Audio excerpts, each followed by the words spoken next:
Welcome once again. Please direct your attention to the screen for a brief and powerful video. Well, children, where there is so much racket, there must be something out of kilter. Sojourner Truth was a truth teller. She spoke truth knowing that it might make people uncomfortable, but that these truths must be spoken. When I think about what it means to say, "Ain't I a woman?" it is commanding the respect we deserve. She was challenging them to see her not simply as another woman, but as a Black woman, to acknowledge her Blackness, because it was just as important as her womanhood. In today's political climate, there has not been full recognition of the contributions of Black women to the building of our democracy. Our voices are not being included in a real way in the mainstream media movement that has happened. Even the Women's March, it's like, keeping it real, sisters ain't coming out here in pussy hats, okay? Like, we're just not doing it. Transgender women of color, I think, have a really close relationship with the broader feminist movement, because it's really about who has agency and control over one's own body. Black women are still carrying women's rights, human rights, equal rights. Really, just as my grandmother used to say, the more things change, the more they stay the same. Her response to really patriarchy, her response to sexism, and her response to white racism really allows for this movement, Black feminists, to have a foundation that brings us to have the hardest and most courageous conversations. It's time out for you ignoring us. It's time out for invisibility. It no longer works for us. It didn't work for us then, and it certainly doesn't work for us now. And those words she spoke were the words of representing all of the women who could not be in that room, but whose voices needed to be heard in that room. If the first woman God ever made was able to turn the world upside down all alone, these women together ought to be able to turn it back and get it right side up again. Ain't I a woman? Ain't I a woman? Ain't I a woman? Ain't I a woman? Ain't I a woman? Ain't I a woman?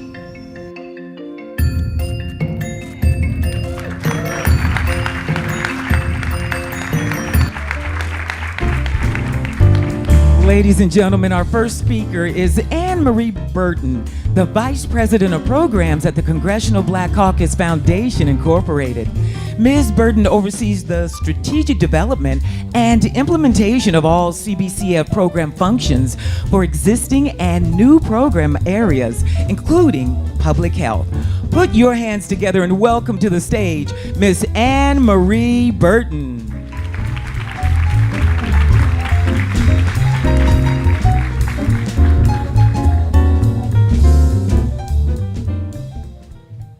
Good afternoon. Good afternoon. Wow, what a joy it is to see all your beautiful faces excited just as I am by that video. Can we all say that? I am. What was the finishing one? I am a woman. Thank you. And I a woman. For the men in the room, I know you can understand. All right, so now it is my pleasure to introduce the President and CEO of the CBCF, A. Shanice Washington, to our program. Welcome, Shanice.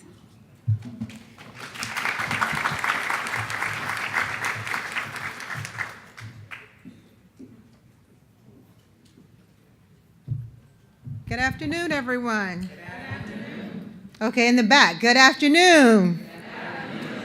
It is my pleasure, and thank you, Anne Marie. It is my pleasure to welcome you to the Congressional Black Caucus Foundation's 48th Annual Legislative Conference. This year's conference theme, The Dream Still Demands, reflects on the 50th anniversary of the historic year that changed America.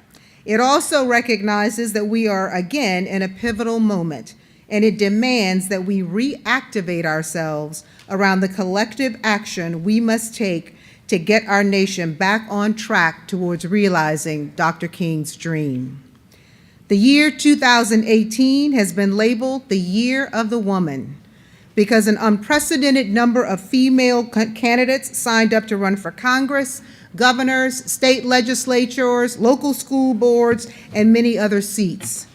Women have taken to the streets in masses to advocate for policies regarding human rights, women's rights, immigration reform, health care, gun violence, and much more. This is why the Sojourner Truth Legacy Project theme this year, Lead, Run, Vote, As Black Women Go, So Goes the Nation, is apropos for this afternoon's conversation. Your presence and participation in this town hall today is a very important part of CBCF's mission and our work to develop leaders, inform policy, and educate the public. So thank you for being here. In closing, I would like to thank our sponsor, Prudential, for their ongoing support of CBCF and especially the Sojourner Truth Legacy Project. Thank you. I hope that you enjoyed the town hall, the dialogue, discussion, and also thank you for your presence today at the beginning of our annual legislative conference, and I do hope you enjoy the rest of the week. Please join me in welcoming to the podium our chairwoman of the Congressional Black Caucus Foundation Board of Directors, Congresswoman Sheila Jackson Lee.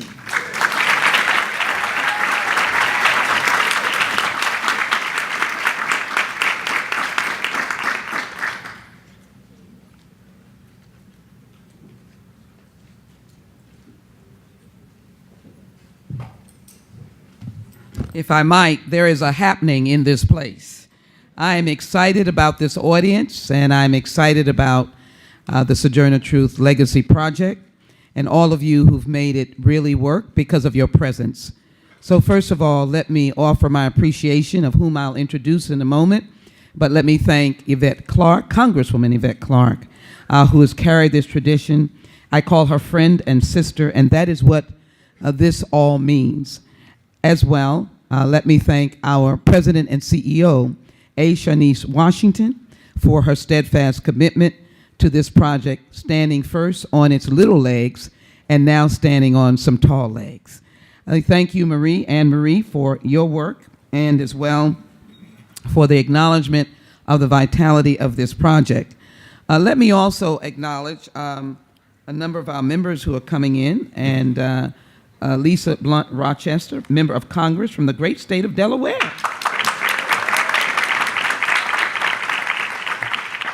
And I don't know, are there any other members of Congress in the room? I know that you will be seeing, oh, she was sitting on that front row looking so wonderfully attired in semi-green. So I kind of know what she's standing for today. But Congresswoman Terry Sue, who is here today, and we'll have a lot to say. So let me take just a moment, and it will be a moment without glasses, to let you know the passion that we feel in the Congressional Black Caucus Foundation to be timely and current. And all throughout this conference, we are respecting all people. But in particular, we realize that there is a phenomenon, and that is dealing with women. And tomorrow in the town hall meeting, you will see our titled town hall. That's essence of it is to say that black women now ready for leadership. Now we have today a time when we will focus on black women and the importance they have in creating the difference and curing the disease. And that is a disease where America does not work for all of us. And so the origins of this idea came from a number of members, of which I was part some few years ago. First, its initiative was the idea of the Sojourner Truth bust, the first statue of an African-American woman to be placed in the United States Congress. I carried the legislation in the House. Senator Clinton carried it in the Senate. What a happening. 3,000 women came to see Sojourner take her rightful place. She is still making her journey because she is in Emancipation Hall. And ultimately, we are going to move her to Statutory Hall. It's a slow process, but Karen, she's going to get there. So in those words, ain't I a woman, it captures what you will hear today. And that is what was so inspiring to me to say that she had to be. Because here this genius, this rugged woman, this woman who had borne 13 children, was both an abolitionist and a suffragette, none of which she was honored for or recognized. And so you've got to understand the story. It's like many of you, many of us, in a room, around a table, ready to speak or to offer a constructive suggestion or maybe an action, and you're still waiting to be recognized. And so there she was in the back of the room. Somebody finally said, "Yes, sir." And that's when she said, "Ain't I a woman?" So today we come and work on those very situations when we are not recognized and acknowledged. And I am inspired and rejuvenated when I walk into this room full of powerful women, determined black women. We have serious issues to talk about today, and we need to be about the business of putting our action behind our agreements, and as well, we need to be about the business of not seeing each other short, tall, different, dressed this way or that, but as sisters that are going to make this thing happen. That's what this is about. This year's conference theme, "The Dream Still Demands," reflects on the 50th commemoration of the historic year that changed America.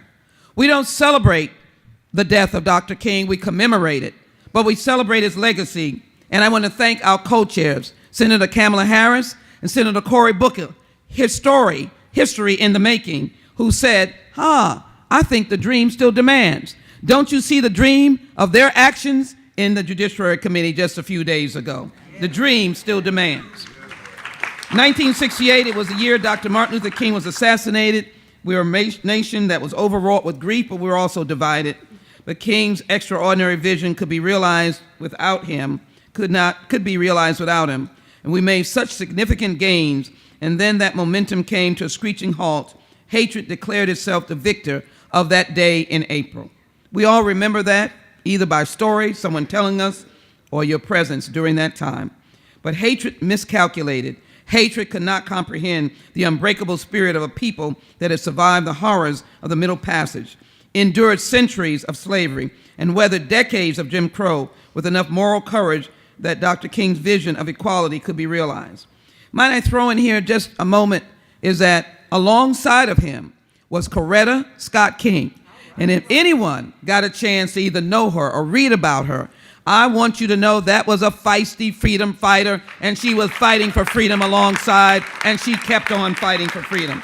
She fits squarely in the Sojourner Truth Project.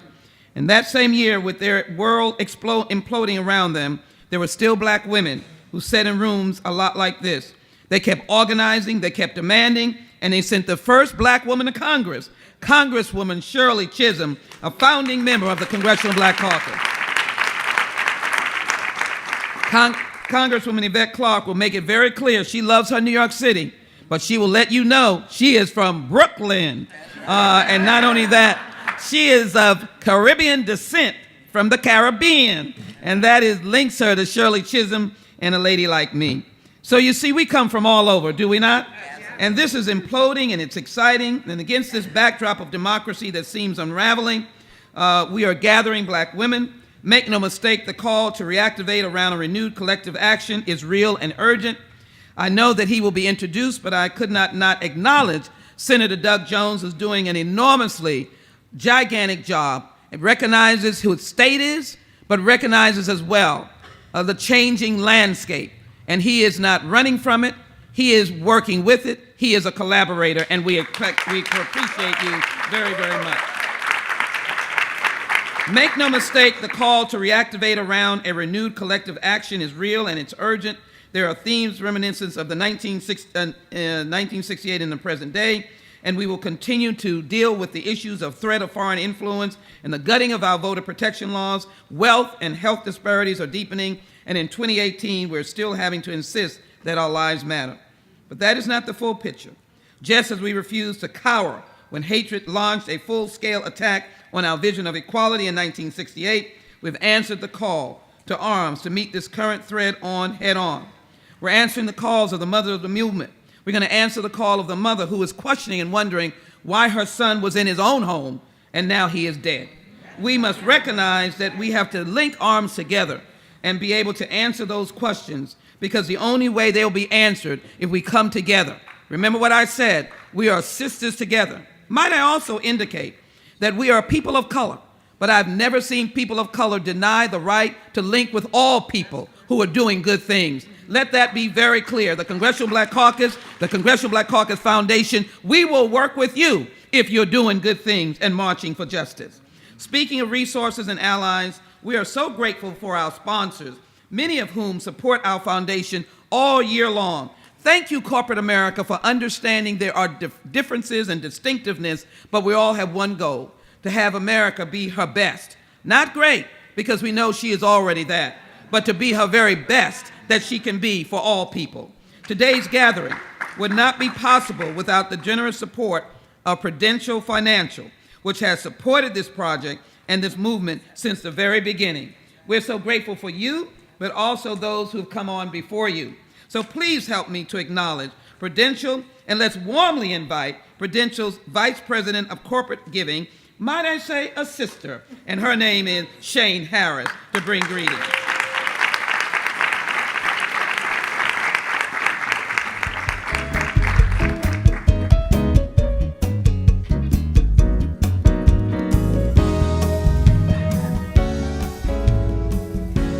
Thank you so much, Congresswoman Jackson Lee.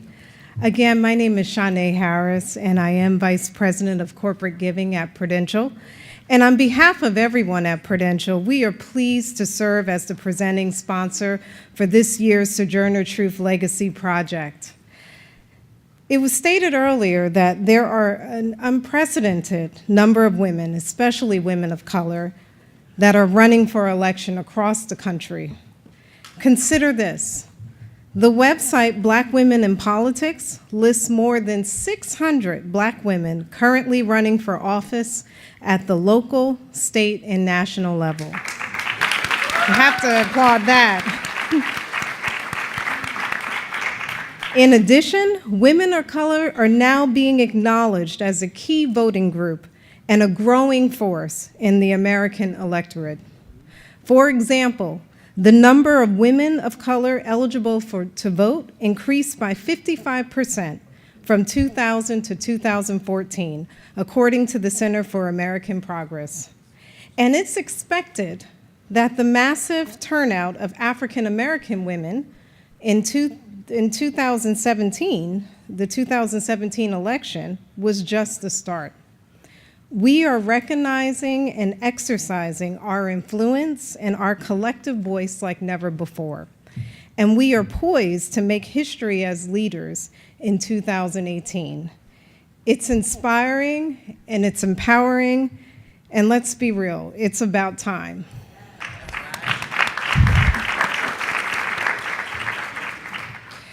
The work of everyone involved with the Sojourner Truth Legacy project has helped drive the surge of women running for office and energize women of color across the country to get involved. As a sponsor of the project for the past 9 years, all of us at Prudential are proud to support your work and that of the Congressional Black Caucus. We understand the importance of advancing more women, particularly women of color, as leaders in government, business, and across society. Our country needs, perhaps now more than ever, the diverse perspectives, as well as the compassion, determination, and wisdom that we bring as leaders. I'm delighted to be here today as we celebrate the power of women of color and our unique talents and perspectives, and explore how to encourage even more women to step up from behind the scenes and lead. So thank you again, and I hope you enjoyed today's discussion. Thank you. Let me be very clear, Shanae. So we will take a moment before you get to hear our dynamic chair, Yvette Clarke, Congressman Yvette Clarke, and as well, before we hear from Representative Kiana Mayo, who is our media sponsor. They will present their presentation just shortly, but we know that we're going to move now to a singular event. We're delighted to do that, and we know that there will be participants such as Angela Rye, who will come and you will hear from a woman and a man who understands the power of Black women.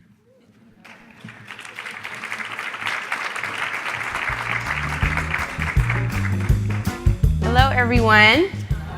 I think I'm sitting here. Thank you all for being here with us today. We have to be quick, so my introductions will be short. Angela, I have to introduce my members, so I know she'll be introduced, but Robin Kelly is here and will be presented later. Yes, I was going to do that as well. Congresswoman Robin Kelly has joined us. Introductions will be short. Yes, please give her a round of applause. Introductions will be short, but I have two great members of Congress with us today who will join us for a very, very important conversation using Alabama really as the backdrop. So I want to start with the Senator, Doug Jones, who's already been introduced. He's here with us today. Senator Jones, you can come on up. We're going to get started. Thank you for joining us. And then I also want to introduce someone who has really become like a big sister to me. I get to moderate a panel for her on Friday as well. Congresswoman Terry Sewell, who is a powerhouse and has joined us for this important conversation. Thank you. So we will jump right in. So I think this framing that we had with this video about Sojourner Truth, Ain't I a Woman, is a very important one. For those of you who know my style, I believe in facts only, no alternative facts around here. So I think it's important for us as we get ready to go into this very, very important conference, this very important convening about still demands, right? We're clear about what our demands are as people of color. This is not a partisan thing, but we do have rights and responsibilities that far exceed the vote. But I want to start with the vote. I think, Senator, you were a direct beneficiary of the power of Black women, the power of the Black woman vote. So I want to hear from you about what that responsibility is like for you, knowing that without this very important constituency, we may have had a pedophile in office instead of you. So if you can talk to us. That's reassuring. Let me say this, to take the phrase, obviously I'm not going to be able to logistically say, ain't I a woman, but I can say this. I said, I ain't a woman, I'm damn sure in the United States Senate because of them. I will tell you that. So, look, my office and throughout the campaign, my running mate, my partner was my wife. And she provided such an inspiration. And this was a race we ran together. And she is very strong, as Terry knows. And since we hit the ground in January, women's issues, women of color's issues have been very important to us, whether it is health care, which we have such a problem with in Alabama, maternal health care, which is a huge issue in the disparity of maternal deaths for women of color. HBCUs with Kamala Harris, we got a huge increase in HBCU funding. Those issues have been extremely important. We could go on and talk about it, but look, the bottom line is this. This is something that is so important, and I truly believe that what happened in Virginia and what happened in Alabama, thanks in large part to Terry, who worked tirelessly to help get me elected. And she brought members of Congress down. We did so much, and she was spearheading all of that. All I can say is that people are stepping up, people are standing up, speaking out. And it's not that, you need to do this because the country needs you. The country has always needed you. And it's time that we continue, and I want to make sure that what I do in the Senate is reflective of that. And I've got some great folks that are going to help me do it. One is Terry Sewell. The other is my wife. They will never let my guard down when it comes to women's issues. Thank you, Senator Jones. Congresswoman Sewell, on that point, we're starting to see a shift in the narrative from trust Black women, which you know is a big hashtag, to now elect Black women, right? And you're starting to see that. You have some of them on your panel this week. Johanna Hayes. Yes. We have Ayanna Presley, who just won her race. Of course, Stacey Abrams, a statewide victory for us. Absolutely. Absolutely. What do you think caused that shift? I think that's an important one. Yes, you did some amazing work on the ground in Alabama, but you were elected first, and you've been leading in Congress. But what caused that shift for you? What do you think was a tipping point for us? Well, first of all, I just think that the election of Doug Jones and what happened in Virginia, the reality is that black women are finally getting our due. Yes. We have always been the backbone of the Democratic Party. Let's be very clear. And we have been the most consistent voters for Democrats. Yeah. And I just feel like this has been happening for a while, but we're finally getting our due. And I think that that's not just about mobilizing the electorate in our community, but it's also about us stepping up to the plate and getting a seat at the table. Now, we've always been around the table. We've always pushed our men at the table. It is time that we get our proper due and be a seat at the table.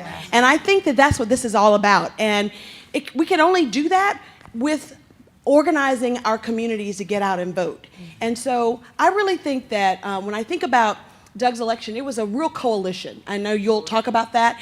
The reality is that in Alabama, which is a ruby red state, it still is a red state. It's not purple yet, but I think that the reason why it worked in Doug's case, first we had a phenomenal candidate in Doug who already had roots in our community. It wasn't like we were trying to establish his roots. Doug was the former United States Attorney under Bill Clinton for the Northern District of Alabama, and when he was there, he made it his business to finally get justice for the killing of the 4 little girls, the bombing of 16th Street Baptist Church. And so our community didn't have to be introduced to Doug Jones. We knew Doug Jones, right? And that matters. So candidates matter. Candidates matter on the other side too. Let's just go ahead and say it. We had an awesome candidate, but they had a horrible candidate on their side.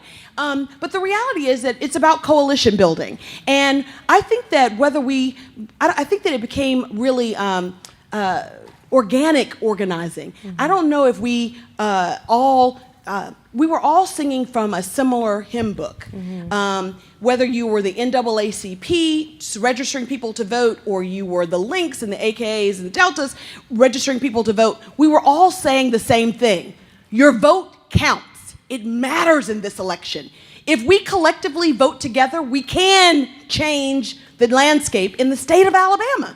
And listen, folks, if we can do it in the state of Alabama, we can do it across this nation and take back the House of Representatives, which is what we need to do. Can I add real quick? Yeah. When she was talking about coalitions, I want to make sure people understand it's just not the coalitions in the Black Belt counties and among the African American vote. It was a coalition of voters across the state. One of the themes that Terry and I continue to talk about is that we as a people have more in common than we have than divide us. Absolutely. And people started seeing that, especially with health care and other things last year. And for the first time in Alabama, I think, in a long, long time, we did not let issues divide us. And the same issues, I gave the same speech in the Black Belt that I gave to the Madison County Chamber of Commerce. And that was important. But it also matters that Alabama, that the folks in Alabama, the politicians in Alabama, we have a Republican governor, a Republican state house, a Republican state senate, and we didn't expand Medicaid. Let's just break it down. And one of the things that is important for us and what we're making a big stride in because Doug is in the Senate is on health care. And so it does matter. And our voice matters, especially if we go to the polls and the numbers that we know we can. And we have to make sure that we deliver on behalf of the folks that voted for us as well. So to this point, right, you talked about sharing the same message with Black voters and I'm assuming more rural, white, blue-collar voters.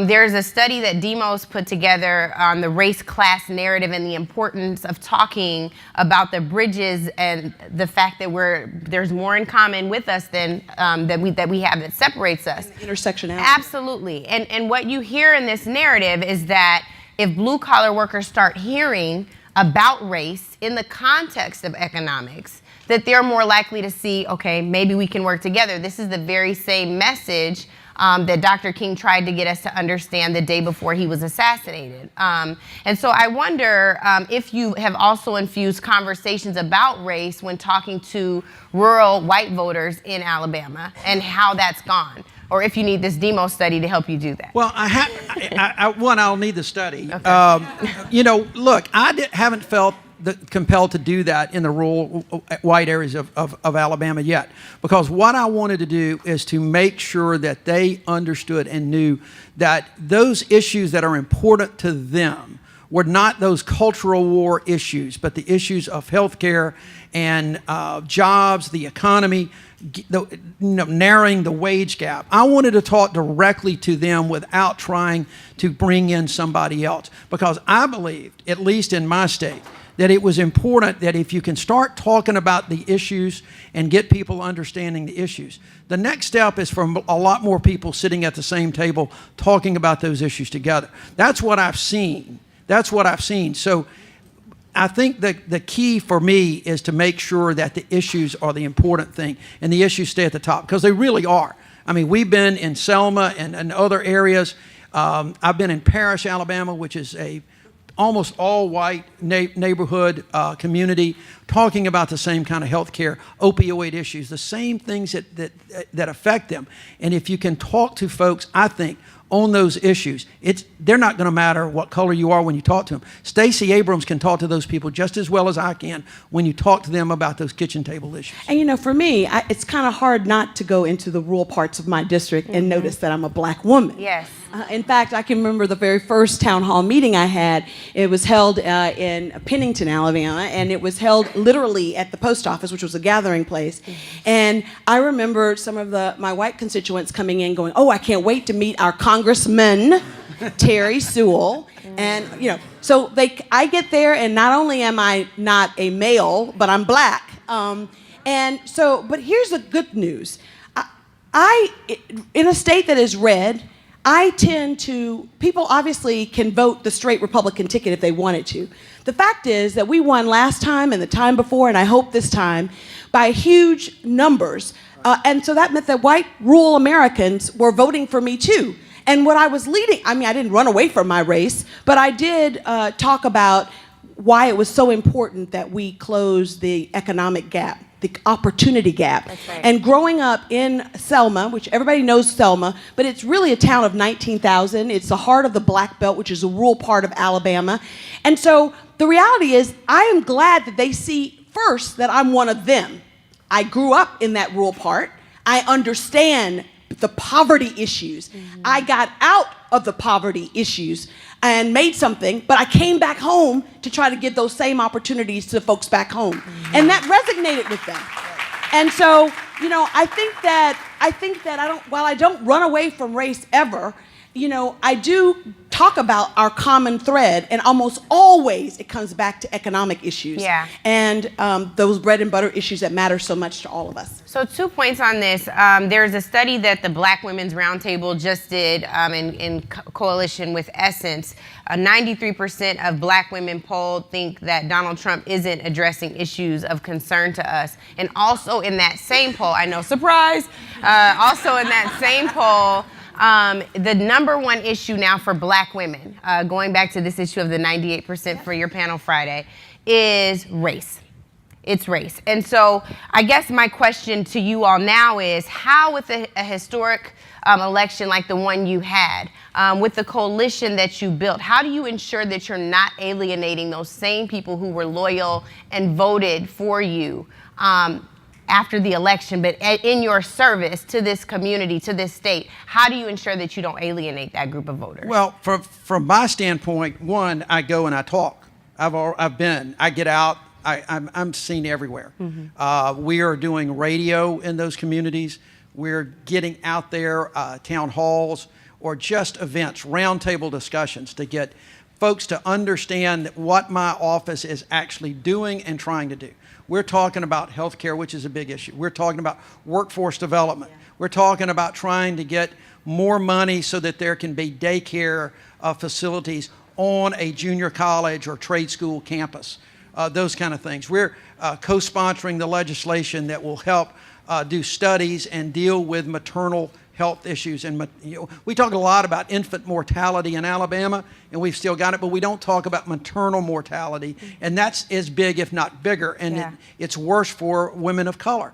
So my message is to, number one, to get out what we're doing, but also to be out there enough to listen and to hear, because it's one thing to get everybody fired up in an election and get out to vote, but it's another to come back and make sure we have the dialogues that I promised I would have. And I think we've been doing that. We hear, and our door is always open, and I try to take whatever I hear and do it, transpose that into action. Unfortunately, the Congress of the United States does not move very quickly, so some of these things may take a little bit of time. It's not going to happen this Congress, but I feel certain that will be some things that will happen next Congress. And Senator, you have a series of votes tonight. In a hypothetical situation, if you were voting on your Supreme Court pick, Brett Kavanaugh, how would you vote on that tonight if that was your vote? I don't answer hypotheticals.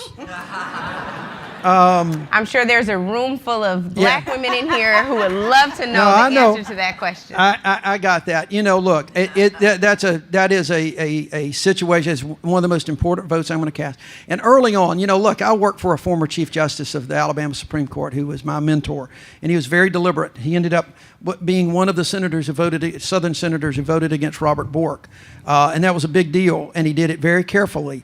And I think we've become in a bad place where our independent judiciary is now seen as political campaigns. I set myself a process, and that is I'm going to study. I do something every day, reading and meeting with the staff about this. I watch the hearings. I took notes in the hearings. I'm going to hopefully meet with him next week. If I don't meet with him, I'll go ahead and make the call. But I made a process that before I wanted to have enough respect to at least have a meeting before I make any decision. So I'm going to hang on to that. Okay, I just want to do a quick poll. How many of you all want him to vote no against Kavanaugh? All right. I just wanted to do a quick poll. So count this as the calls that you all get to your office. You just got about 300 Believe me, calls he gets right enough now. pressure from me. Yes, Ms. Sewell's getting calls too. I understand. But I wanted to say that I have noticed a big difference in the, when I was campaigning with Doug, I would always say, I need help in Washington. And people kind of understood it, but I'm here to tell you that help did arrive in the form of Doug Jones. When I go and talk about the fact that our state did not expand Medicaid, and we left money on the table, and we're leaving people behind who critically need health care. And the reality is, right now, the Republicans are attacking pre-existing conditions. And you've done having another voice, a respected voice in Washington, fighting on those issues matter. Wastewater and sewer issues in my district are paramount. Every couple years, the New York Times will do a dialogue, an expose. They'll find the shotgun house in the middle of Alabama where there's no running water, and this is real, but it also is real in white rural America too. Doug understands that. It's a rural issue, and we need to have it addressed. And the reality is that for the first time, we've gotten money in the appropriations, and Doug didn't leave me hanging. When I went to talk to Shelby, guess who was in the room with me? Doug, to make sure that we're addressing those wastewater treatment. And I want to say publicly, thank you. It's in the Farm Bill. We're going to actually get some resources that are going to help all rural America who have waste. In this great country, no one should have unsanitary raw sewage in their backyard. No one. And we have got to understand that just like having a livable wage is important, having certain quality of life standards as Americans are equally as important. And Ms. Sewell, you just brought up Shelby. So speaking of Shelby, we know there was a disastrous decision in the Supreme Court while Barack Obama was still in office, Shelby versus Holder, which really has undone all of the progress we saw through the 1965 Voting Rights Act. The U.S. Commission on Civil Rights came out with a report saying that discriminatory voter laws have surged in the last 5 years. surprise, right in alignment with what happened with Shelby versus Holder. What are some of the things that we can do to restore, right, some of those same protections that existed, including Senator Jones having a good Supreme Court pick? What are some of the other things that we can do to ensure that we're protecting Well, voters? I just want to make sure that you guys have deliverables and takeaways from this conference. Yes. It's not enough to come and network and to talk about issues that we all know exist. We need some takeaways, things, action steps that we can take.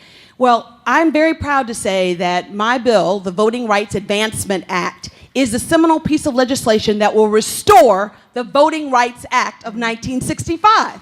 We need people to be excited about voting rights. Yeah. And, you know, the same piece of legislation is co-sponsored by Doug and is led by Leahy on the Senate side. And it not only restores the Voting Rights Act, it advances it. Because back in 1965, we weren't talking or thinking about voter suppression that happens on tribal lands, for example. That's why it's called the Voting Rights Advancement Act. We talk about having dual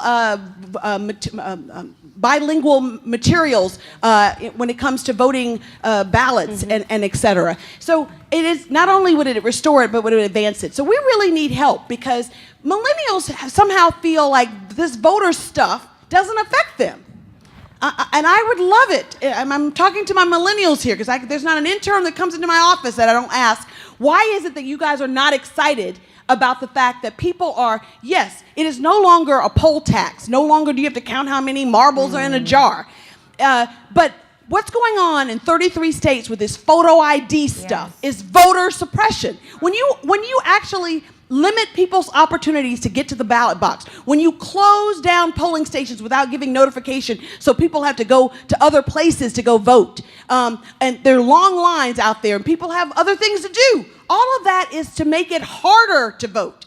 And that is a form of voter suppression. So we really want you all to not only mobilize and energize around issues, but black women need to understand, we know better. Our 98% of the black women that voted in Alabama voted for Doug Jones. We know that we're an important voting bloc, but we got to make sure access to the ballot box for all Americans is a real thing, and we've got to make sure that we're fighting for that every day. I told Terry's staff not to give her a Red Bull before she came on stage. They'd never listened to me. Look, I can't say it any better than that. Elections have consequences. Register, vote, get out the vote. It's that simple. There is no appetite for getting that done in this Congress. We've got to change Congress in order to get that done. Yeah, for sure. Well, we have to, I know you have a series of votes, so we're going to wrap up. If we can please give Senator Doug Jones. Can I say one thing? Oh, he's got one more. He's got a breaking news report on that vote. No, it is not. Darn, I tried. But I do want to say this, and I really mean this. Number one, thank you. There are so many people I know in this room that helped me get to where I am, not just Terry.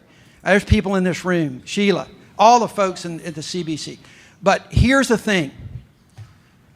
We have a challenge and an opportunity on November 6th. Yes. But the real challenge is going to occur on November the 7th. Because regardless of how this election turns out, we cannot let this moment pass. We cannot let the momentum die. We've got to make sure, no, regardless of who wins, because there's going to be winners and there's going to be losers.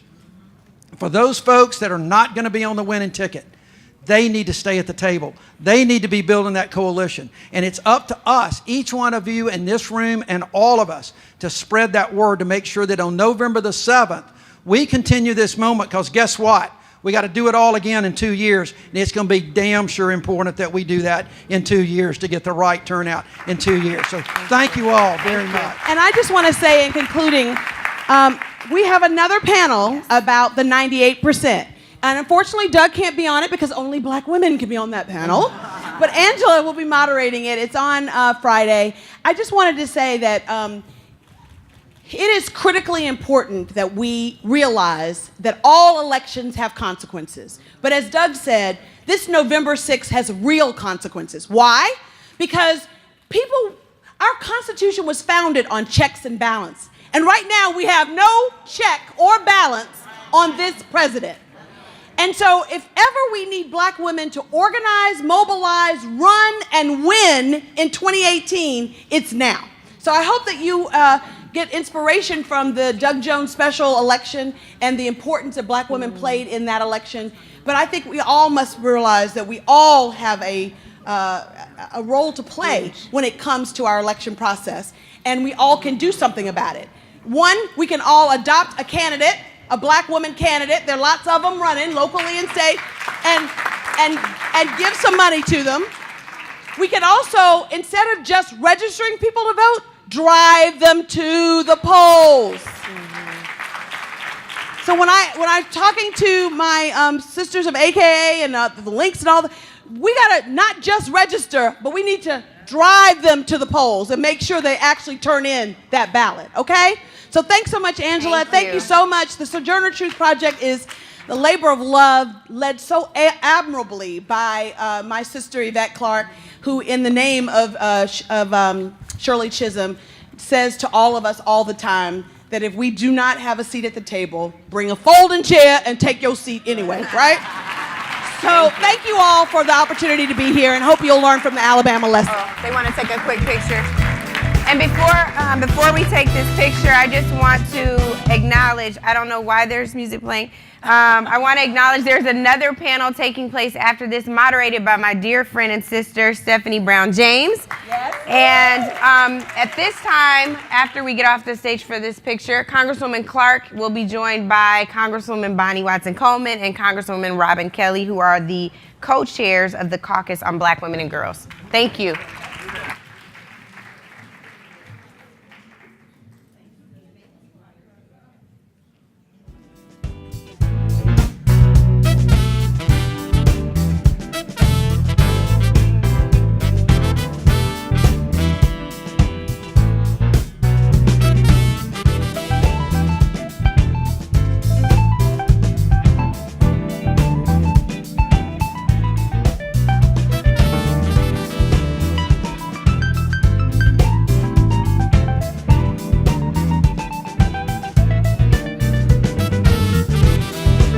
Hold your seats. Hold your seats. Technology, amplify the mics, please. Amplify the mics. Hold your seats. Turn up. Yeah. No, the mic's up. Hold your seats, please. Hold your seats. There's more to come, and you could not have gotten your toolbox so quickly. There is power in this room. Allow me to make the two next introductions, and they will follow each other. Let us give Angela Rye, Terry Sewell, and Senator Doug Jones a rousing applause.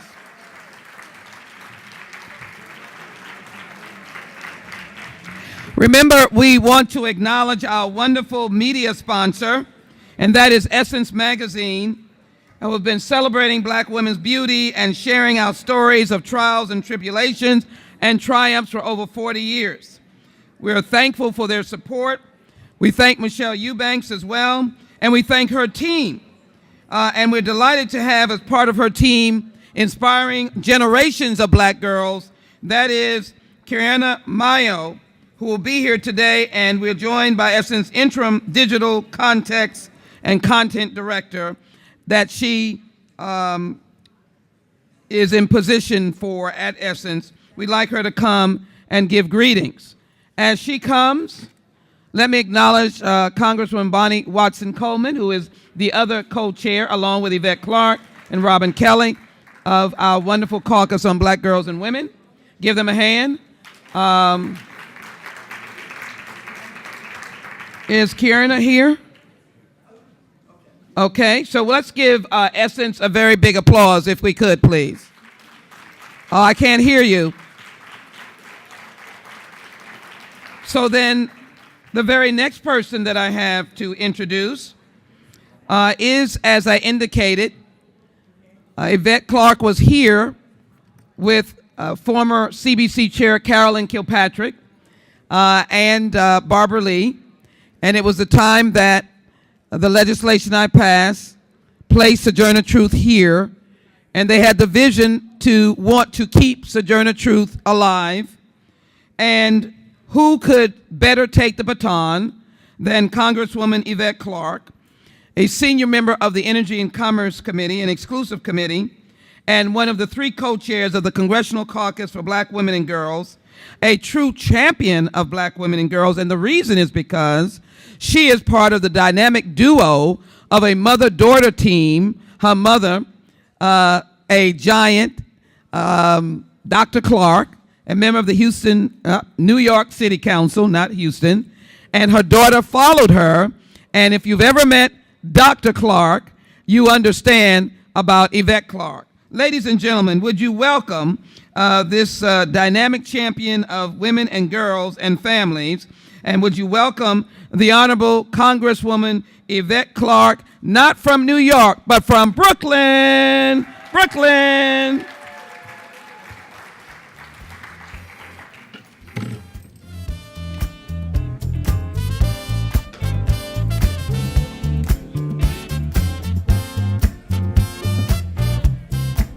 Let me take this opportunity to thank our chairwoman, Sheila Jackson Lee, chair of the Congressional Black Caucus Foundation, for that wonderful introduction. I'd like to acknowledge Shawnice Washington, President and CEO of the Congressional Black Caucus Foundation, and of course my colleagues, Bonnie Watson-Coleman of New Jersey and Robin Kelley of Illinois, the co-chairs of the Congressional Caucus on Black Women and Girls. We were joined by Lisa Blunt Rochester and Terry Sewell. Lisa Blunt Rochester, the only congressional representative from the House of Representatives for the state of Delaware, a Black woman. And of course, Terry Sewell, the only Democrat in the state of Alabama, a Black woman. Would you give it up for these women, please? And a pleasant good afternoon to all of you. 41. 41 is the number of Black women that have served in the United States Congress. 41. We currently have 21 Black women in the United States Congress, 20 in the House of Representatives, and 1 in the U.S. Senate. We have 39 who have served in the House altogether, and 2 Black women who have served in the U.S. Senate. This is throughout all of history, y'all. All of history. And I just wanted to put that out there because when you look at the numbers of women who are running at every level of governance in this year, 2018, it almost seems as though we're in a watershed moment. Our presence in the body politic has always been there to make the phone calls. Back in our day, we used to lick the envelopes, fold the flyers, do the door-to-door. But now, thanks to, I think, a lot of trailblazing women, Shirley Chisholm comes to mind. We are now moving districts and communities to support us in our endeavors. So your presence here today is indicative of your interest and commitment to leading, running, and voting in 2018 and beyond. It is my hope that each of you will be inspired today to discover your own unique way to lead on issues that matter to you and to your communities. Remember that leadership is not about a title or an institution. It's about being the one to take the first or the next step towards getting a desired outcome instead of waiting for someone else to do it. It is also about feeling and owning your power. And I'm going to say that again. It's about feeling and owning your power.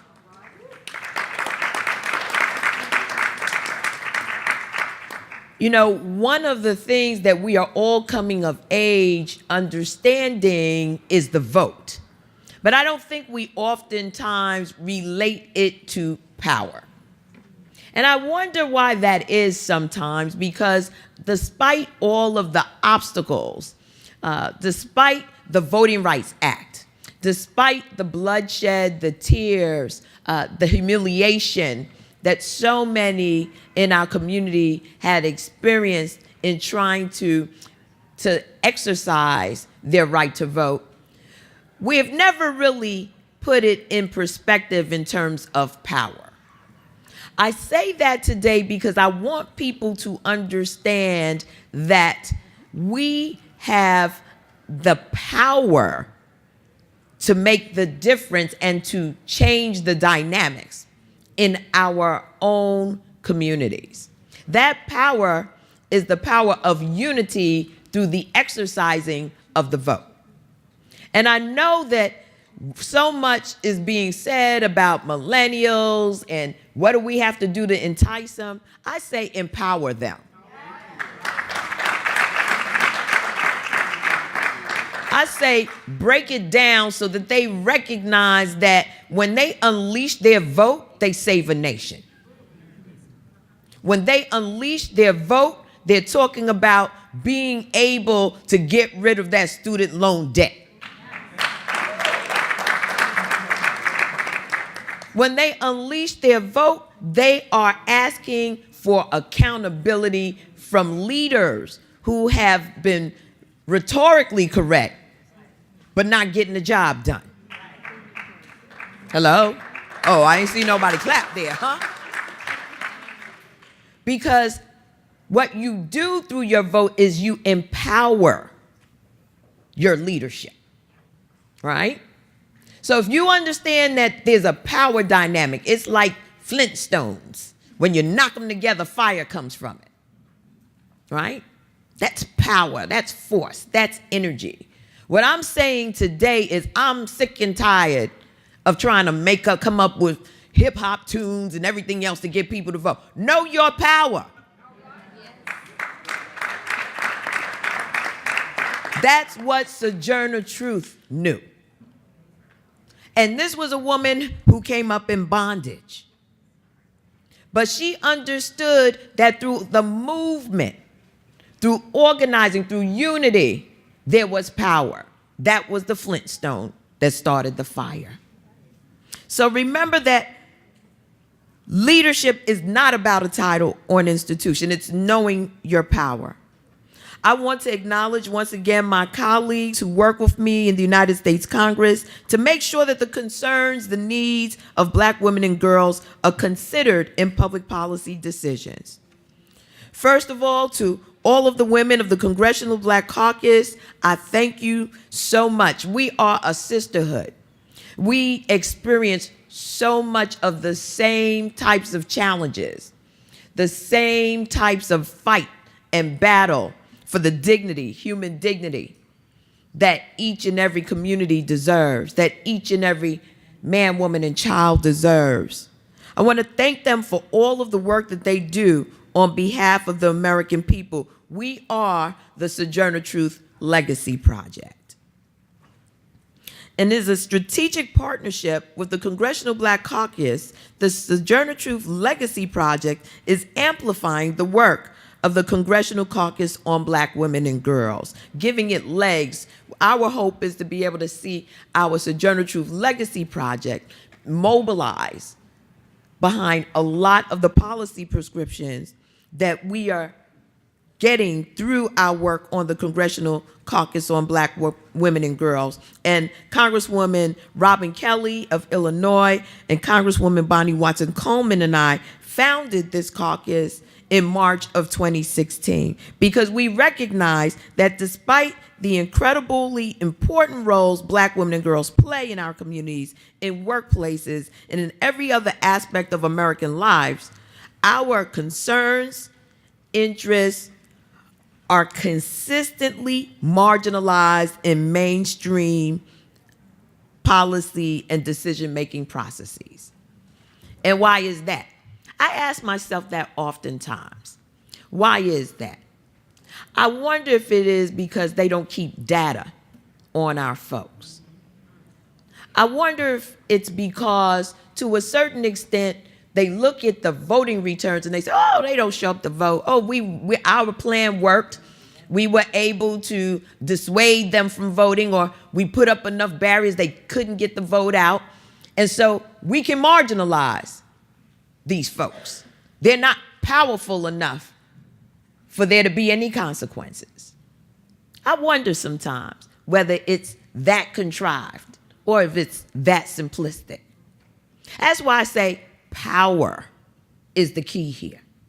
Understanding what that power is, how to unleash it, and how to sustain it. You are powerful. You elected President Barack Obama, not once, but twice. The watermark was here. But somehow, social media and the Russians confounded us, right? I can't tell you, oh, I'm going with Jill Stein. You going with Jill Stein? She was sitting at the table with Michael Flynn in Russia. She was right there in the picture.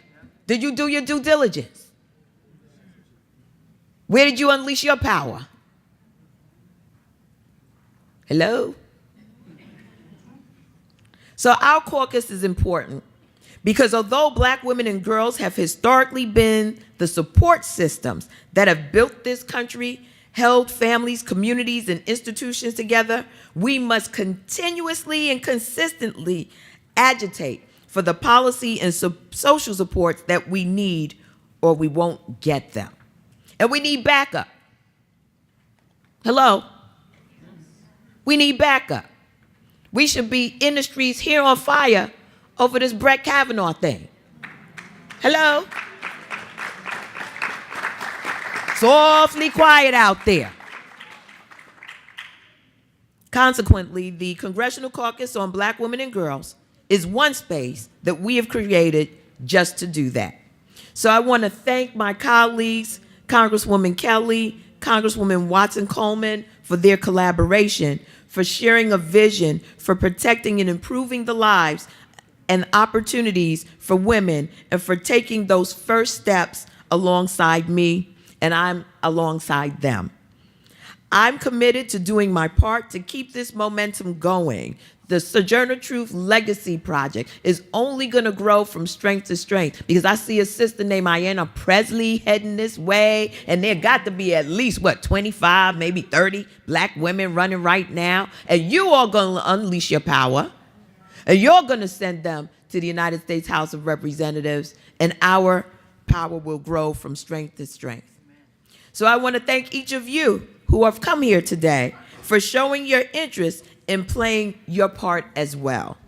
I invite everyone to immerse themselves in today's topic and to stay engaged and to activate with us after we leave this event and this conference. Remember what I said, power. It's power. And their job is to make sure you don't recognize it, you don't utilize it, so that they can continue to dominate, to construct ways in which we will be left behind. Don't let them ever fool you again. Don't ever let anyone talk you out of what's in your best interest. There's right and there's wrong. There's Trump and then there's not Trump. It's that simple. It's that simple. Don't get it twisted. Don't get too over intellectual about it, because he said what he was going to do when he was running. And he's doing it right now. So having said that, I'm going to ask my colleague, the Honorable Robin Kelly, to come on and say a few words to y'all. Enjoy the conference. Thank you so much for joining us. And remember, the dream still demands.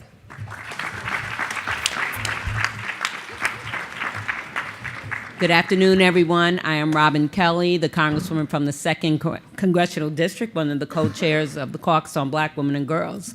Ooh, excuse me. I'm so excited, I can't talk. I just want to greet everyone and hope you enjoy the conference.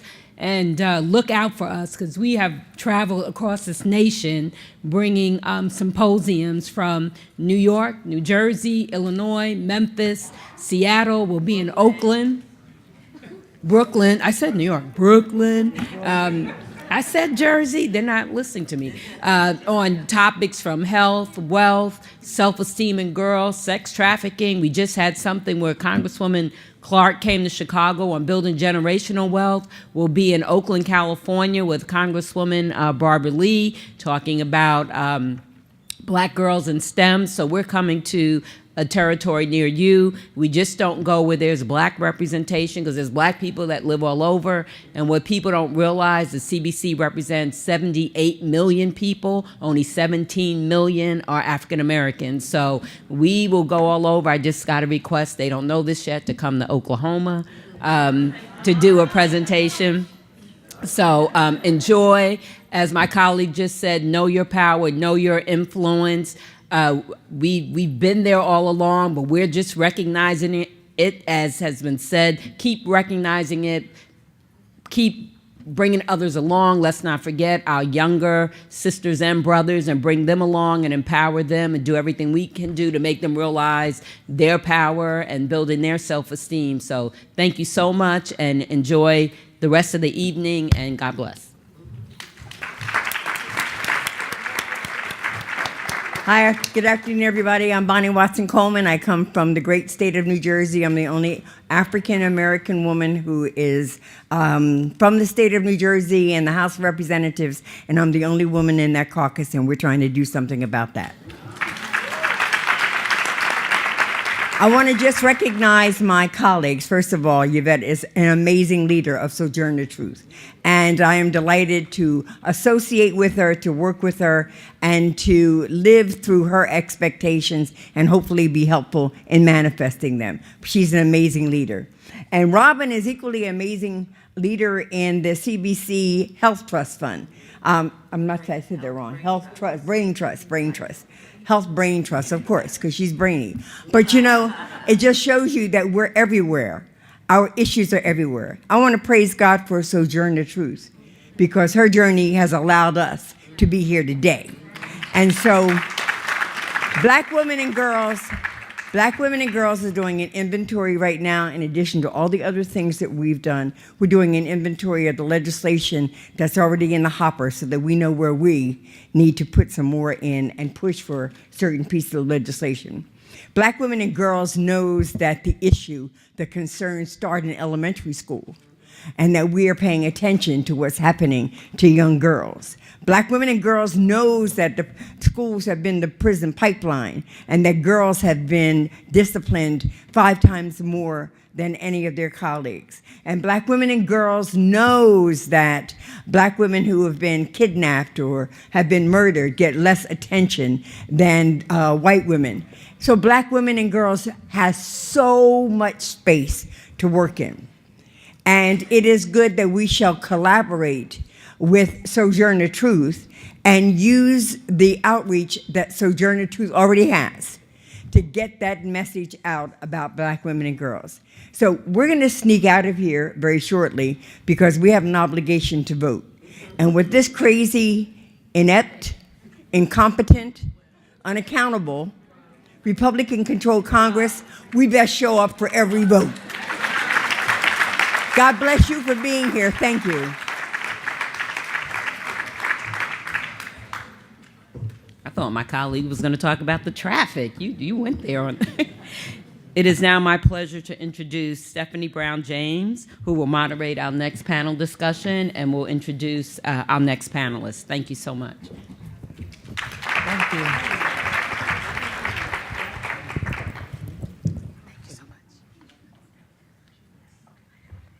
Hello, everybody.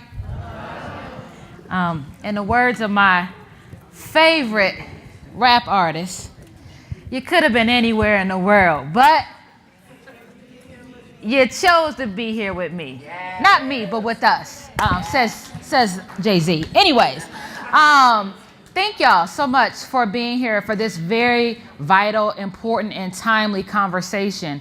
We know that the hour is getting late, but I can ensure that what you will hear from our panelists today will be motivating and information that you can take home.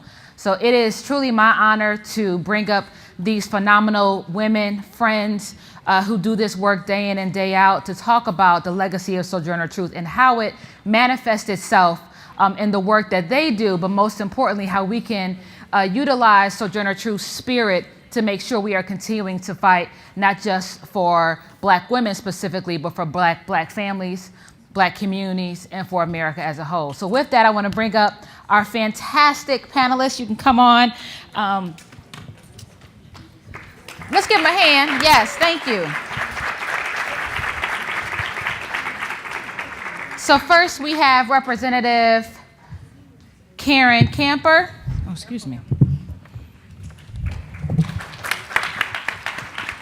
Who is a representative from the 87th District in Tennessee, the Memphis, Tennessee area. Next to her, we have Ms. Corinne Jean-Pierre, who is the national spokeswoman for MoveOn.org. Also just brilliant in so many different ways. Y'all all are, and beautiful. Anyways, now we have next to her my dear sister, who has been doing this work so long to make sure that Black women have a voice in politics and are winning elections, as we know they're winning every single day now, it seems. Ms. Glenda Carr, who is the co-founder of Higher Heights for America, also a political strategist. And we have another political strategist, just communications maverick, Ms. Karen Finney, who I'm sure you've seen on CNN and MSNBC, probably not on Fox News because you know they foolish. But Karen has been over communications for the DNC. She was the communications director for Hillary Clinton's campaign, and just a complete bad A. I'm not gonna curse today.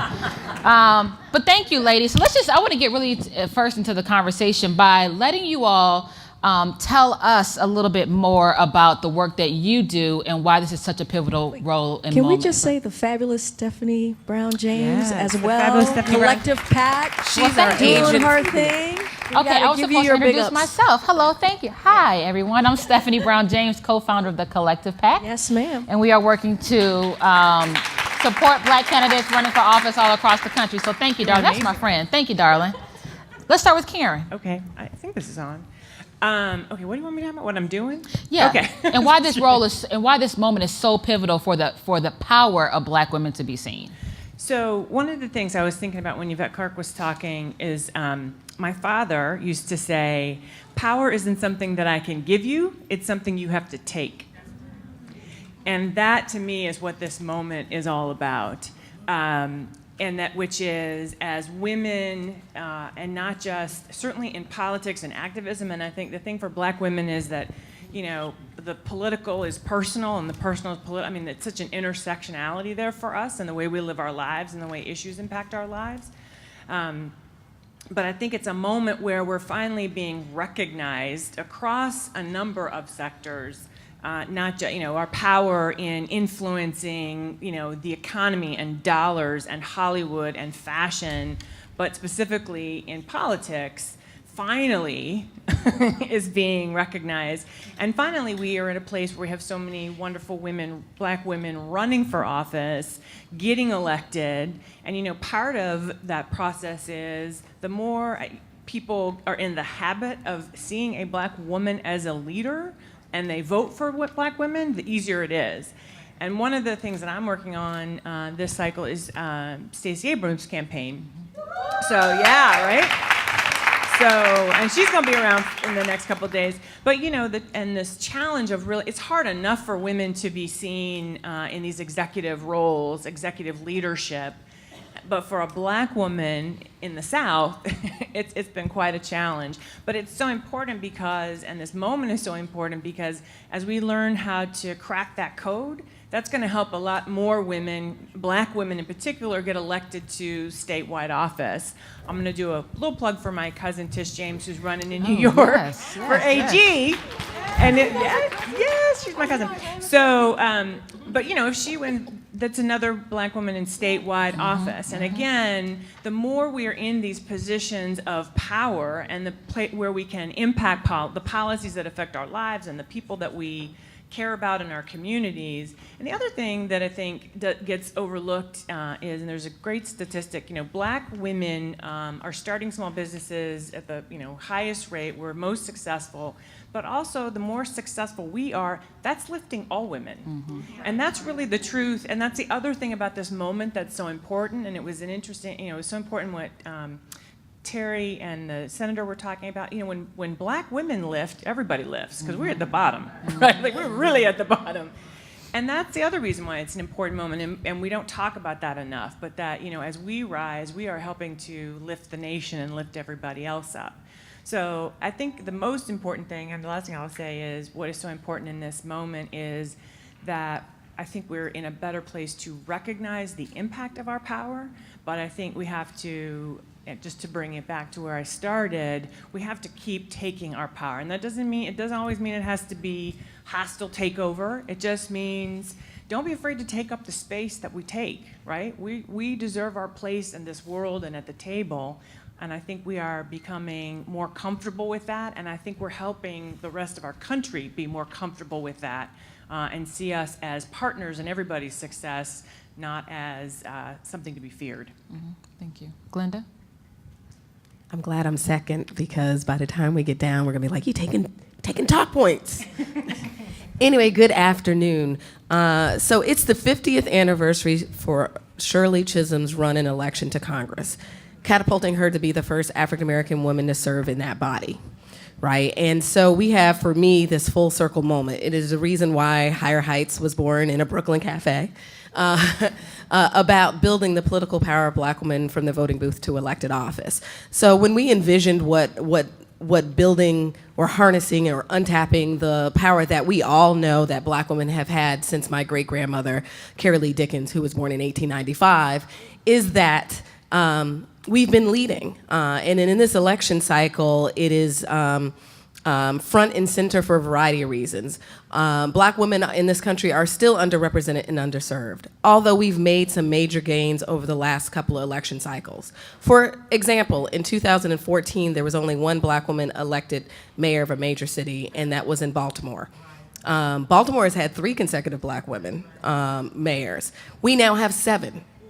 In 2016, when everybody was standing in the Javits Center waiting for the glass ceiling to break to elect the first woman president, the story the day after, on November 8th, was not that, it was obviously that we did not elect the first woman president of the United States. What you didn't hear is that we elected the largest number of black women serving in Congress, including sending the second black woman to serve in the United States Senate. We also elected the largest number of black women to serve in state legislatures across this country. So in the Shirley Chisholm Unbought and Unbought legacy, she once said, if there's not a seat at the table, bring your folding chair. In the Higher Heights to 21st century model, and I think Stephanie would agree, at Collective PAC, it is not about kind of scooching people over and bringing our folding chair. It is 2 things that black women are doing this cycle. We are claiming our seats at the table and telling people they need to get out of them, and also defining what the decision-making table looks like. But there are barriers for women, and particularly black women, to run for office. So this Monday, we released a new report called Claiming Our Seats in collaboration with the Brookings Institute, and it was looking at a blueprint showing that black women are continuing to run and win in districts that we know we can win in, which are black districts, but also showing that with investments, and early investments, that we can win in other districts. For example, in major cities. I mean, this is, there's obviously a trend to show we went from 1 to 7 without actually having real strategy. Imagine, as we build strategy, we can now look at and envision 20 black women mayors of major cities. For us, if we're going to envision a black woman in the White House, we have to create a pipeline. We currently only have 3 black women that serve in statewide executive offices across this country. Only 12 have ever served in statewide executive office. So for me, Stacey Abrams is showing that black women can run, win, and lead on the statewide ballot, and more importantly, run, win, and lead in the South. But it is about doing 2 things. Higher Heights endorsed black women who ran in the cycle early when many people sat out. And you will have revisionist history in this cycle where everyone's going to say, I was with Ayanna day 1, I was with Stacey Abrams day 1. You have revisionist history happening already. Right. But we're going to stay focused. But for us, it's about building black political power, and we build black political power solely and unapologetically for black women. And there's 2 things. It's holding our traditional institutions accountable for supporting our black women in a real way and investing in them. But for us, it is we can build our own power.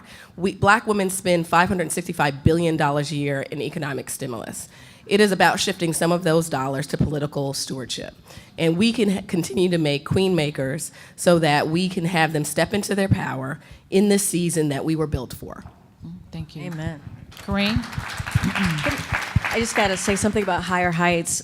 You guys are such visionaries because you guys started what you were doing before 2016, way before, and you were very steadfast about what you were trying to do, which is elect black women, and so thank you for that. I remember when you guys first started and was bringing us all together, and so you guys are the truth, and really appreciate that. The moment that we're in right now, I see it as very similar to what Glenda was saying. It's not just black women being at the table, but it's running the table. And that's the time that we're in right now. Because in every progressive change, progressive victories that we have seen in this country, there's always been a black woman participating.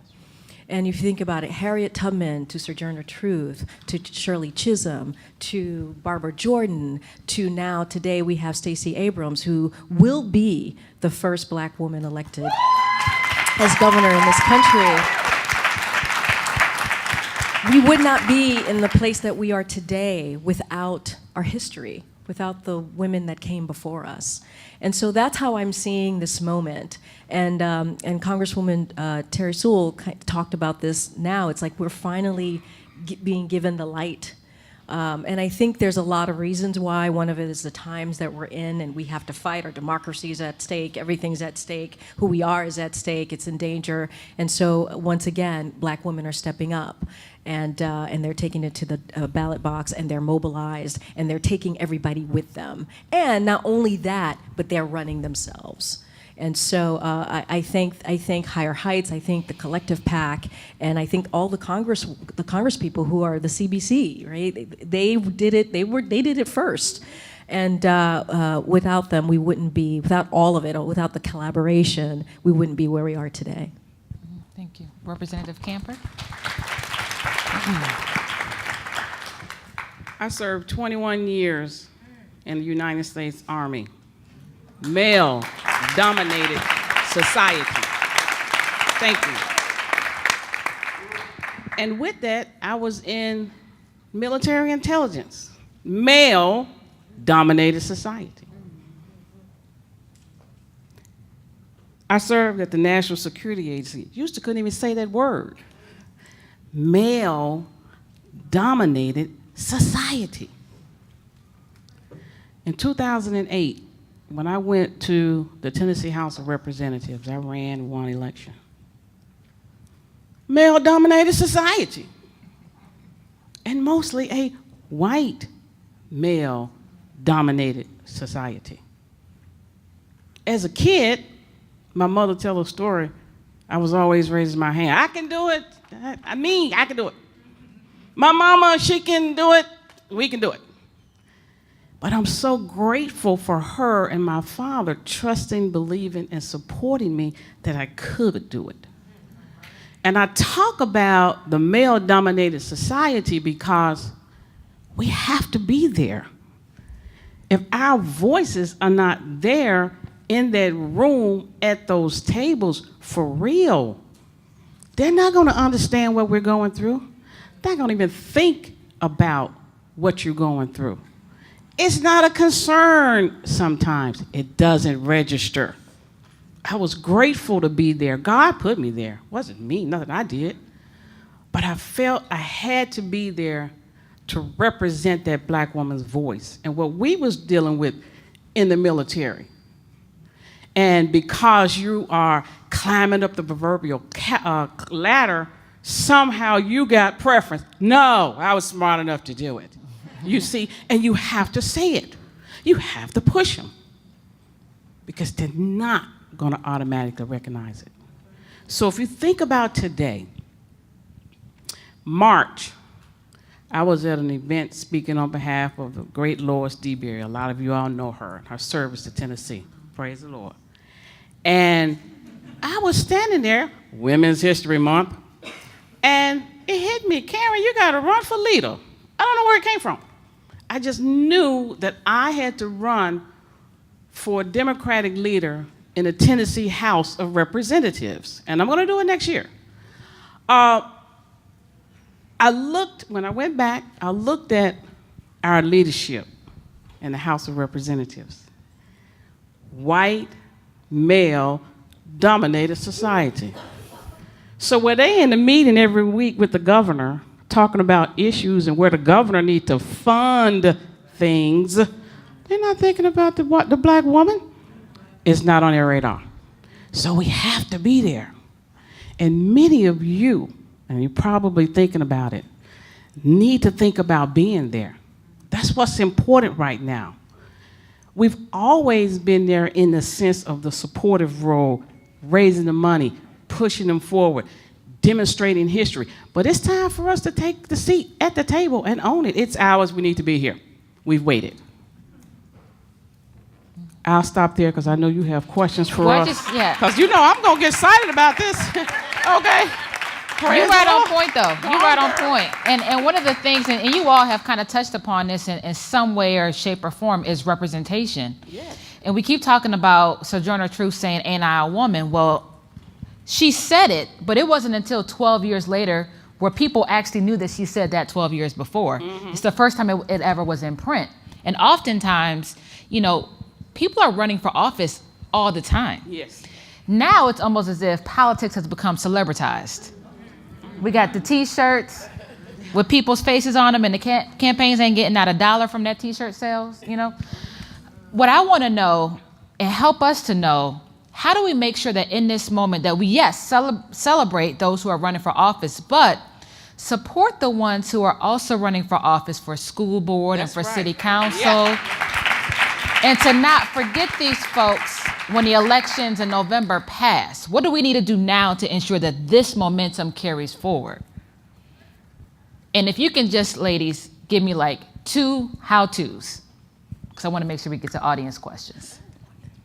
So this is quick, although I'm going to deviate because I forgot this earlier. So the Ain't I the Woman video that you saw is a project of Higher Heights. And for us, it is how relevant her speech is today. But it is posing the question about black women being truth tellers. And people sometimes people do not tell our stories. We need to tell our own stories. Right. So we invite you to be part of this campaign to tell your truth. We have a booth. You can come and tell your truth. You can share this video because it is important. I mean, we kept saying, how do we evergreen this video and the campaign we're doing? And what resonated so much for me, because I'm a big tennis fan, is to sit there and see Serena Williams telling her truth on Saturday. So regardless of where we are, from culture to activism to politics, it's important for us to tell our truth. So what do we need to do? We need to tell the truths of our candidates. So my 2 actions would be to make sure you are elevating the stories and the candidacies of black women who are running for office. And finally, it is about being a good political steward. And it could be that you write your first check to a candidate who inspires you. And it may be a $5 check or it may be a $1,000 check. Or if you're already a donor, double your stewardship. So this year, I challenged myself to double the amount of money I give politically this year, and in a different way that I give it. Reoccurring dollars to candidates that inspire me and to encourage those who are supporting organizations like Higher Heights and Collective PAC and Black PAC, because our little dollars in tens of thousands actually can change the course of elections for our candidates across this country. Thank you. I'm gonna ask Corinne to answer that question. Repeat the question. I'm sorry. How do we make sure that the momentum of caring about politics right now, Yep. candidates right now, continues even past and especially for you who's on the TV all the time. Yeah. The news cycle is focused on this right now, but they won't be forever. And it's on us to stay focused, and also organizations like ours to continue to stay focused. I think one of the things that we have learned is the down ballot is so key and important, and Republicans were smarter about it. You know, they invested in the down ballot. They spent tens of millions of dollars, and they were visionaries about that. And we lagged behind. And so all of these bad bills and bad legislation that we're seeing is coming from a lot of states. And so it's important for us to continue to be focused and make sure not only. So first of all, there's not enough representation of Black women out there just across the country in office. So while we're encouraging Black women to run and be a representation, we also have to support them, and supporting them is funding them, right? It's important. You can't just say encourage somebody to run, support them to run, and not fund them. And so it's funding, it's volunteering for them, it's making sure that their voices are in their community and they're being represented in their community constantly, because they need you. They can't do this on their own. And then once they're there, we got to trust them. We got to trust Black women. And so it is important that we focus on down ballot, we focus on the school board, and we really, if we're going to encourage people, we not just support them, but we give them resources. Thank you. So we have time for two very, very, very quick questions. If you can go to that's one. We have, two. But no, two. I feel like an auctioneer. But let me, because I have to be able to get this out. We talked about supporting, we talked about funding. How do we make sure, as Black women, we hold Black women accountable once they get elected? Which sisters ain't always good with you checking them if they doing something wrong. Well, but let's be real about it. How do we make sure that the agenda is moving forward once we, Black people, are elected? Yeah, well, you need to stay engaged with the person you elected. And what we've done in Tennessee is we've decided at every level of government for us that we're going to work with one another on an agenda for Black women. So at the school board, what's happening to our kids, at the city council, at the county commission, at the state level, we're staying together on these issues, and then we have a presence in the community together working on these issues. So people are supporting us, and we're not forgetting that we're really there to represent them. So they are holding us accountable, and we're holding each other accountable by telling ourselves what we're doing good, right, wrong, being open, honest dialogue with one another, and people being willing to just listen to what the other one have to say, and be open to criticism if they have it for you, because it is important. You could be thinking that you're on the right track, but really the community just told you that's not the right track. And I got to call you out on it as another elected official. And so I think we need to be honest and open about that. Well, I agree with that. I think it's also, it's also hard sometimes though to have those conversations publicly because, we don't want to hurt that person. So in terms of hurting them politically. So it's also, you can always have those conversations behind closed doors if you have the relationships. You can always, call in right into a person's office to let them know when because people do pay attention actually to that stuff. But I think and I think your point is well taken that we have to hold each other accountable. And again, I just want to surface that I think the tension is, at the same time, I sometimes feel like, okay, but I want to get more of us elected and then we can tell more truth because, let's be honest. I remember one time being in a CBC meeting, it was actually for the re-elect, and unfortunately, much as I love Obama, some of his political folks were like, well, we don't really need the CBC's help.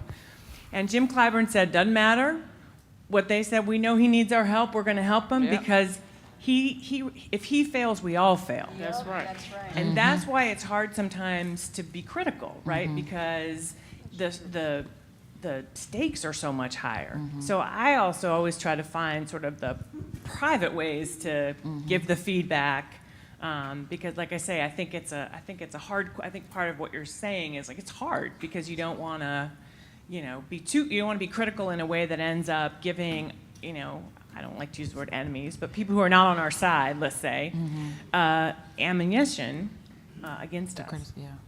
So I want to go to our first question here, and please, I ask that you just ask a question and not an encyclopedia. But I know Pam Keefe very well, who will keep it short and smart. Pam. Good evening or good afternoon. I gotta give a shout out to the three ladies on the stage, to Stephanie, to Glenda. I was a collective PAC Higher Heights and Move On endorsed candidate in this cycle, so thank you ladies so much. From Florida. And I do have a very specific question. I think there are two major issues for women, black women who step out and say they want to run. Number one, failure to launch, because we never get to start with money and support and endorsement. We run an entire campaign as the underfunded underdog, dark horse, and that's everywhere.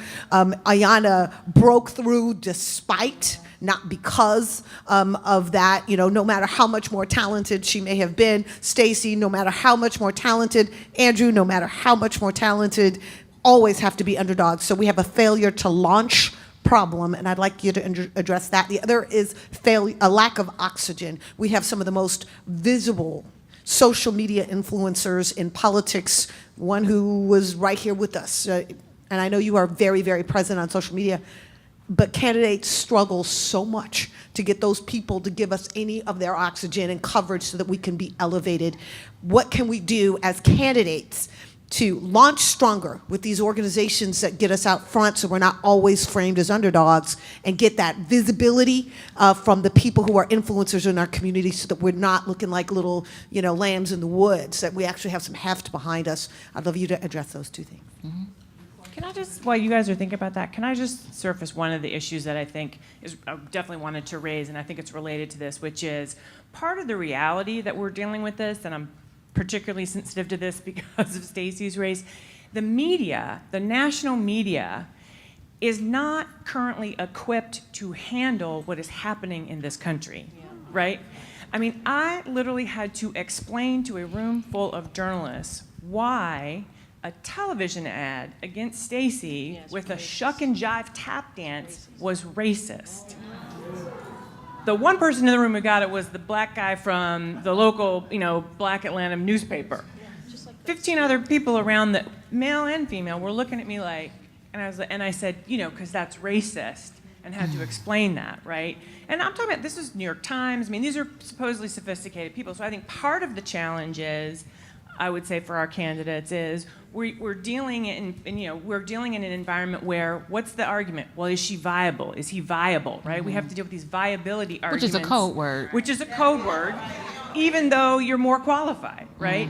And so part of it is, and these guys are going to give you more practical ways, but from the messaging perspective, some of it is actually having to try to flip what is viability. We dealt with this in Stacey's race in the primary, where she was the minority leader. This woman is well accomplished, running against someone who'd been in the legislature a few years, and the question was, is Stacey Abrams viable over the other candidate, right? So some of it is trying to understand in terms of these codes and how it's being covered, and dealing with reporters one-on-one to break some of that down. Because one of the things I think we see, and this is women deal with this and women of color, and it's happening all over the country, where the coverage is part of what is holding back. And then what you see is it's like these black women in particular, like these magic unicorns that kind of came out of nowhere, when actually you've been there, maybe you were at the school board, or you were in the Army, or you were making your way up. So I would say part of it is how you frame and talk about your race. But I think also I would just make a pitch. We need more black people in general in political media. So for the sake of time, Glenda, can you speak to the early money piece I think a lot of candidates, black candidates especially, have a problem with? How do we make sure they get money earlier? One, it goes back to African Americans can move millions of dollars of political money, and then we can have the majority follow us, versus us trying to continue to chase majority money, which is still not going to be, I love how my sister's like, yes, is important. I think coming out of this election cycle, Pam, the paradigm is going to change for two reasons. The data is going to point to that black women are the best return on investment, both at the ballot and on at the polls and on the ballot. The other thing is it's a win-win for the candidates that Black PAC, Collective PAC, and Higher Heights and the other emerging like PACs of color have done, is that majority institutions have already started to look at who we are endorsing to follow us. We literally have had a conversation with someone who didn't get what we did, who literally said to one of our board members, oh, we just look at your website to see who y'all have endorsed. And that's who we endorse. So I think coming out of this election cycle is different. Fine, but give us some money. But yeah. But off the money. And it shouldn't be that black women can squeeze millions out of $1 and be able to run a campaign, because that is also a thing. Oh, they're going to be fine because they can squeeze. And that's what we've always done, but it shouldn't be what we have to do. And so it is about driving that narrative that we are, what the code word of viability actually means. And then I said, coming out of this election cycle, the women that have run and the women that have run and lost have completely changed the way people are going to look at funding candidates and candidates of color and black women moving forward. So we'll have to revisit your second question, Pam, after. I want to get to the next question, please, and if you can introduce yourself. Hi, hello, good evening. My name is Chidima Ochendu, and I just want to say thank you so much for your candor. I really do appreciate each and every one of you. We talked so much throughout today about the power of the black vote and about, getting people out there and really just getting them involved in the political process. And I'm just incredibly curious to see how, especially given the sort of climate that we're in right now, how do we engage the African immigrant population, especially with everything that's going on right now centered around immigration, and we talk about power. How do we engage, a group of people that may feel powerless because they're not given that same power as, a citizen that is born in the United States that has that power to vote? I'll personally say that I did not receive that power until fairly recently, and I'm very, very excited to vote, but I know that there's so many other people that that are not in the same position as I am and feel very disenfranchised and marginalized. How do we engage them in that process? And I'm going to ask Corinne if you could speak to that. I know you do a lot of organizing in the Haitian community. If you could speak to that. I was listening, and thank you for that question. So I take everything that's happening currently at 1600 Pennsylvania very personally, because I am Haitian American, and I'm an immigrant. I'm a black woman. I mean, I say this all the time. I'm everything that he hates, but I'm much more powerful than all of that, right? And so it's interesting your question, because I have found that what is happening in the country has empowered immigrants. I encounter people from different African countries, from the Caribbean, and they are angry and they are ready to go and they are fired up, and so they ask me, what can they do, what should they do, because they hear what's coming out of this administration and they just can't believe it, or they do believe it and they just are they're just ready to move forward. So it's just, so when that happens, I try to channel I try to tell them, okay, well, where do you live? Let's see who's running. What can you do? Give some money here. Focus on this candidate. Or it's just, there's so much to do because there's so many of us out there now. Is that we have so many choices that we just have to lean in and do. And so I actually want to go back to another question that was about keeping our elected officials accountable, because this is also connected. One of the things that I think people have learned the last 2 years is that we can hold our electeds accountable. And a perfect example is healthcare. When there was a repeal of Obamacare, people learn that if you go to a town hall, that if you call your congressional member, that if you write a letter, that they will hear you and they will listen, because they do listen to those things. And I know Karen was being strategic and talking about personal, and you're just a great strategist.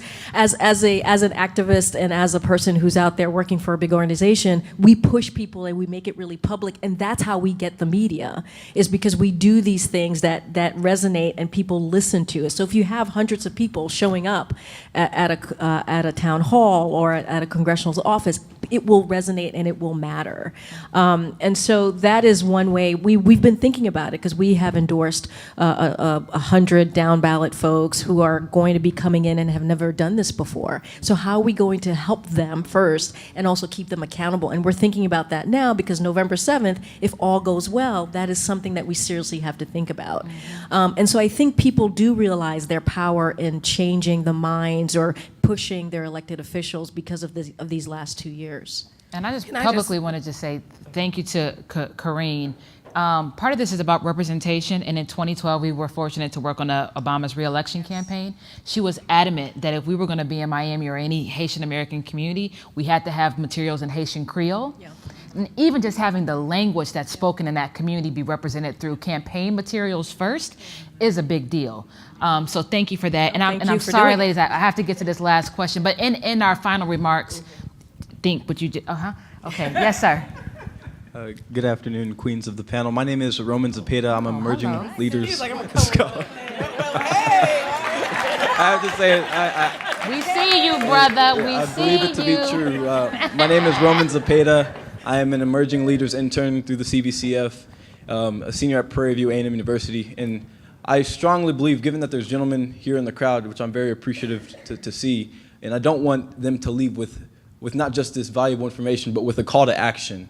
I strongly believe that black women is what keeps this country and this world going, and that's from before times. You can, do your research, look at history, read the Bible, but I do strongly believe that the role of the black woman in the world is often unappreciated. And I just want to speak to that point and ask you, how can that support and that love be reciprocated by us young black men look at the Lord, who are going to end up being here? Speak on it, brother. You're right. You're right. Hashtag facts. Yes, we got you. Y'all tongue-tied, ain't you? Yes. Oh, you we feel you. can be an intern for the CBC Foundation. Oh, you that's so nice, can Karen. work for members of Congress. You can work for local black electeds in your state and your community. You can donate $5 to move on, or Higher Heights, or Collective PAC, or Black PAC, or 10 if you got it. Yes. And how do they support black women, these young black men especially? But I think so much of it is support black women candidates, electeds, because, hey, to the point that Kareem was just making, we're going to have, God willing, all these women win. Mm-hmm. There are going to be a lot of women who need good staff. Yes. Right? So be that good staff. Be that person. That is a big part, and that's something we don't always talk about. We talk a lot about getting people elected, but once you're elected as a woman, it's really hard because the men are mean. From everything that all of my women friends who are elected tell me. So that's an important way, is work for women. Be willing to work for women. And I want to say one quick thing about voting, just in general, whatever community you're in, talk about it. We need to talk more about voting as just another thing we're going to do. And here's my plan, and I'm going to vote on election day. And particularly if you're an immigrant or a new voter, talking about it, normalizing it, taking 5 people with you to vote. I mean, those are just some concrete things that you can do. But specifically, work for black women, vote for black women, donate money for black women, volunteer your time for black women. I love black women. Whenever Representative Camper, and in your answer, lady, if you can just also say your final kind of remarks too. I want to respond to her about the immigrant question she had. What I would do, and something I've done in my community, is identify a politically active immigrant, somebody that has respect in the community. And they will go out and bring the group together, which they've done, and then I go speak to them. And I let them know what's available for them at the state. I let them know, who their congressional representative is, and I empower them to let their voices be heard, because they can tell their story better than anybody else can tell their story. But it has to be somebody that's politically active, that they respect in their own community, to bring me in or someone like us in that they know and respect, that they'll be willing to open up and have an open and honest dialogue about. So that's been effective for me. I also like to say about the funding piece, I think what I've seen and experienced from some of my own colleagues and other women in Nobel Women, the National Organization of Black Elected Legislative Women, sometimes we're just not asking for the money. We see it as sometimes, well, we can't raise the money. So we went in it with a defeatist mindset to begin with. So my colleagues said, how can you put on this flyer, you having a fundraiser and you asking for $1,000? I wrote it down and I asked them. Because if you don't ask, people are not gonna give to you sometimes. And you just got, if you decide you wanna run and you decide don't be afraid to ask people to support you, to give, 10, 15, 20, or even 1,000, 25, the max dollars. Be willing to ask for it, and they will support you. And be willing to ask 2 and 3 times, right? So the third time, they're like, okay, I'm sending the dollars in right now. But that's something that we struggle with in terms, we tell ourselves, well, black women can't raise money. Yes, we can do it. We can do it. We're doing it. It's demonstrated that we can do it. So that's what I would say about the fundraising piece. I'd like to close with saying that, look, we have a rich history here. We have a rich history, period. And we have to believe and build upon what that rich history is. We have to know it, embrace it, and build upon it. That's what Sojourner Truth did. That's what I do based on what she did. That's what my colleagues do based on, like Lawrence DeBerry, those that came before me. We have to embrace who we are and stand on that. And that's what I do every day. So when I run for leader, I'm gonna be telling them about the great history that 16% of African Americans in the state of Tennessee represent, and those dollars and that $33 billion budget need to be reflective of that. So thank you all for your time. I appreciate being here. And thank you all and the collective pack and everybody. Thank you. Kareem? Yeah. The dream still demands, right? This is part of why we are here this week, to focus on that and to talk about that. There's something I want to say about a question that came up about representation. We talked about representation in the media. And there's also representation in organizations. I work for Move On. And it's important to have representation in organizations like Move On, which are a progressive organization, which are very white. And one of the things that happened, because I'm trying to figure out the right way to say this. Just go ahead. Go ahead.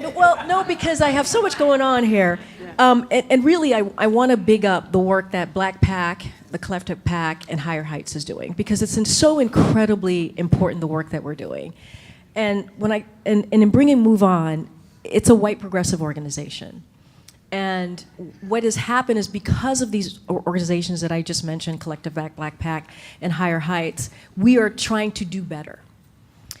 And we are being pushed to do better. And especially also coupled with what we've seen these last 2 years, with the resistance and the women of color really, truly being the voice of the resistance.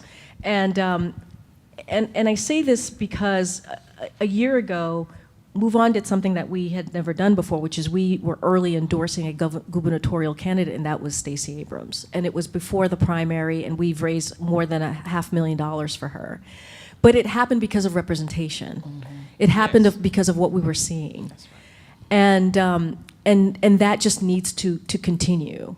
And it just plays into how key and how important representation is, because if you don't have it, then it's harder to push our voices forward.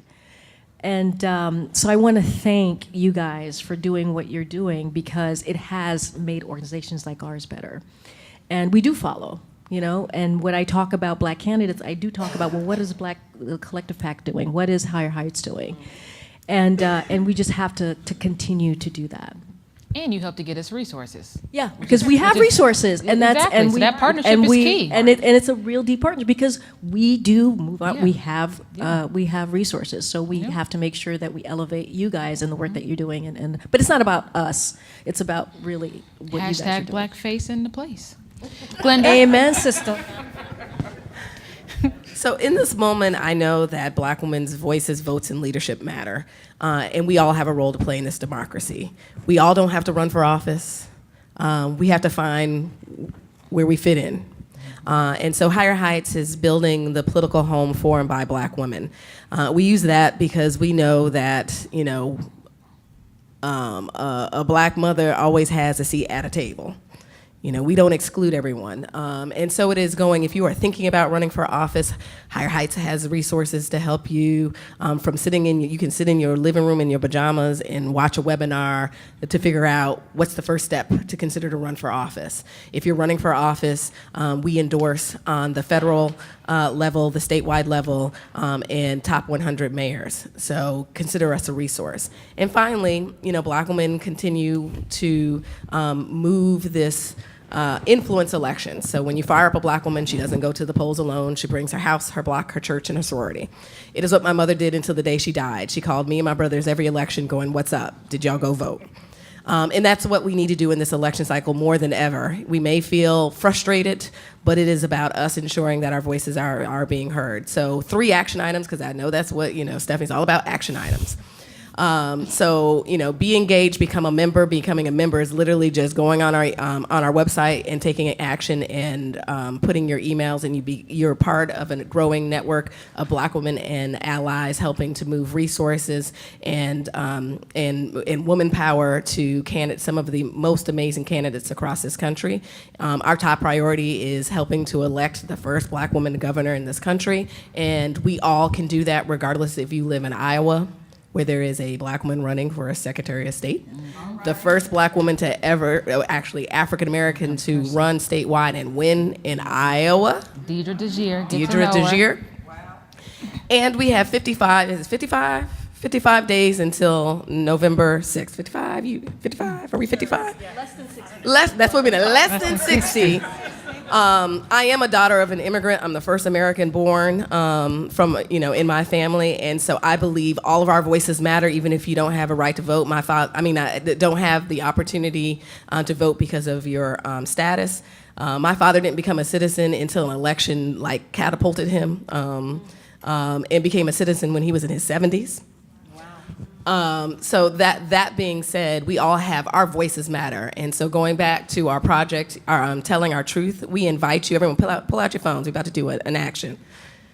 We are gathering black women across this country. You can host folk in your house, your hair salon, your nail salon, your church basement, for a national night of conversation just for us. It is an old-fashioned Obama house party. We will have a special guest that will dial in, and we need to hear what black women care about in this election cycle. What are our top issues? What do we need to do to ensure that our voices are heard, that our leadership matters, and that we actually change? I mean, it's not just about electing black women for black women's sake. It's not about us just voting because it's what we are supposed to do. It is about building economically stable, healthy, and safe communities, and it is about us having our voices. So if you text 555-888, Black Women Vote, we want you to host a salon conversation. And then you don't have to do what we gonna do. You don't have to fry no chicken. You don't need to spend a whole bunch of money. Although I know y'all are. You know, maybe a little glass of wine or something a little harder. But gather your girlfriends for this conversation. And for us, it's collecting data. We want to hear from us. We should be taking polls, but we don't. So if someone calls you, please take a poll because we're under sampled. But this is an opportunity for us to talk in the way we talk in a room that is a comfortable room. And we all have a role to play. Then we're going to take all that data and give you the tools through our blackwomenvote.com campaign to help organize your network. Sample text, sample tweets, sample text messages. My mother used to pull out her old-fashioned phone book and make phone calls. We can mobilize our communities in a way, and any of us can do it, from my cousin from around the way to my affluent best friend. We all have a role to play in this democracy, from running from office, organizing our communities, to fueling the movement. So we know that when you engage Black women, we can move this country to higher heights. Thank you. I'm gonna be really quick. I'm going to say, y'all are not the problem, because I think everybody, if you showed up here, that means you're going to show up to vote. So it's about going back to your communities, to your apartment building with your friends, to your neighborhood, get your friends to vote. But then also, to your point, and support these organizations, not just in the context of this election, but after the election, because the elections, as Stephanie said, are happening all the time. They're already thinking about who are the next candidates that we've got to be supporting. So supporting these organizations is really important, and I just want us to remember that it's really about electing people, but it's about building political power, and that's something and recognizing our power and using that power.